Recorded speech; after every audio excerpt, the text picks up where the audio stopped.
Welcome into the LL Football Update Show, sponsored by Kegel's Produce. He is Jeff Reinhardt. I'm John Walk. We're out here in Millersville, my alma mater, at Penn Manor, where the Comets are coming off a big-time win last Friday. We'll chat with them in a little bit, and then we'll get into some Week 2 action. Can you believe it? We already have a full week of high school football in the books. Wow. And then we'll get into some of the top games coming up in Week 2, Penn Manor's matchup against Lampeter-Strasburg and some other stuff. But before we get to that, Mr. Reinhardt here is going to handle some notables and highlights from the first week of action. Hit us with that. Week 1 in the books. 3 things, John. Here we go. You ready?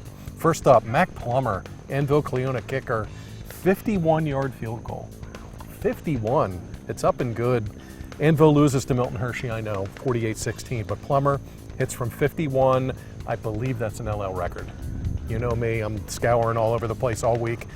I don't recall any other kid hitting from 50 going way back. So 51-yarder for Mac Plummer. That's awesome. Well done, Mr. Plummer. Warwick picked up right where they left off. Joey McCracken throws for 336 yards and 4 touchdowns. Wow. Warwick's offense is just frightening. They may have lost Trey Glass. We can touch on that in a minute. But Warriors beat effort 61-0, and Joey McCracken again, 336 and 4. Third thing, key wins. I know it's only week 1, but these wins really stood out. Wilson beating Central Dauphin. That was big. A couple of 6A heavyweights. CD was in the 6A finals last year. Caleb Brown makes his first start at quarterback for Wilson. Bulldogs win 21-13. Played great defense, held CD to like 40 rushing yards. Bulldogs looking good. Penn Manor, definitely a big win there, beating CV. Glad we got to go see that. 19-13, Comets win, coming off a 1-9 season. So I thought getting a win was great for their mojo and for their psyche. Good job, Comets, hot start. And Columbia, how about Columbia? Beating Eastern York on the road, 35-28 in the River rivalry clash.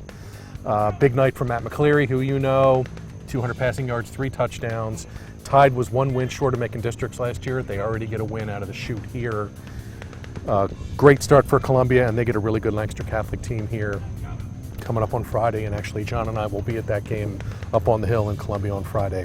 Those are my 3 things. What do you got? All right, that does it for week 1. Now we're moving on to week 2. And with that said, we're out here at Penn Manor where the Comets have a big-time game coming up this Friday, traveling to Lampeter-Strasburg. Yes. Last Friday, we were out of Conestoga Valley where the Comets took care of business against the Buckskins, winning that one 19-13.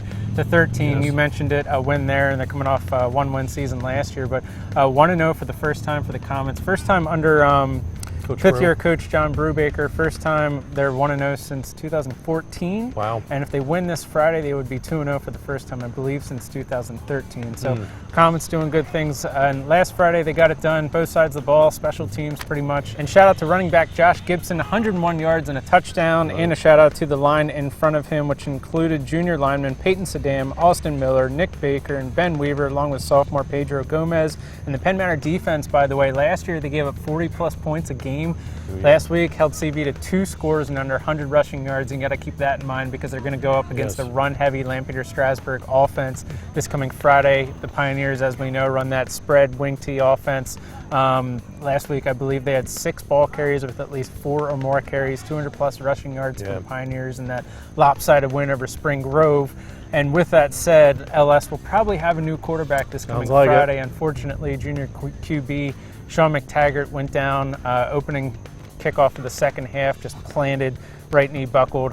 We believe it's a torn ACL. So the Pioneers going to try out some new QBs. But either way, they have a very capable run game, so that's going to have to be their bread and butter moving forward with that offense. With that being said, we caught up with the Penn Manor lineman, Nick Baker, a reformed fullback turned lineman this year, which we chat with him, along with wide receiver and defensive back Logan Langenstein. So we throw through those interviews.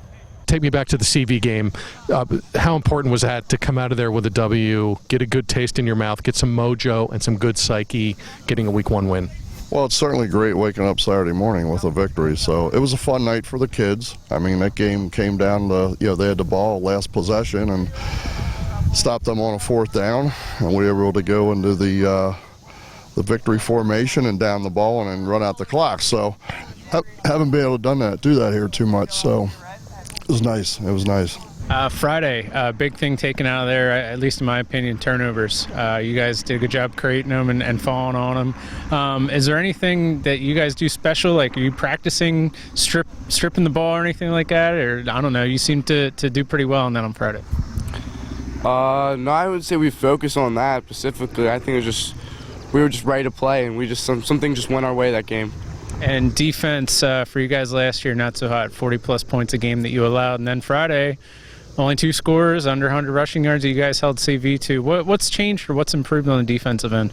I think the defensive end is just maturity-wise. Last year we had a lot of sophomores and juniors. This year it's mostly just seniors and juniors. I think that's what's really improved it. What's been the process as far as getting on the same page with Luke from last year to this year? You guys been out here a lot over the summer? Since Luke didn't start last year, it was a hard change.